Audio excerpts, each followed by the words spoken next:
Hi guys! Ayun, naglalakad-lakad lang ako. And tomorrow pala pupunta tayo sa Melbourne and dun ko try mag-vlog. Siguro like ibang episode na lang siya ng vlog natin. Hindi ko siya sasama dito. So ito yung view ko ngayon. Ito may grocery dito. Grocery store. Ang kaka-open tong coffee shop natin. But parang not sure. Parang hindi naman siya open. Sarado na ata siya. Kunti lang kasi yung mga store dito. So wala rin magalaan.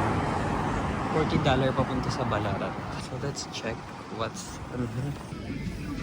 Wala mo siya. Maliit lang siya pero marami siyang laman. Medyo pricey lang. Nagbaya ako ng KitKat at saka iced coffee. Na-try ko lang siya. I need something sweet kasi like wala ko sa mood. Para tinatamad na tamad ako today.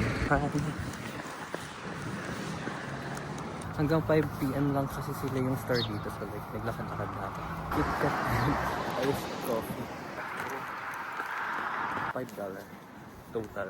And yeah, tomorrow pupunta tayo ng Melbourne. Finally. And so yeah, see you in Melbourne. Bye-bye.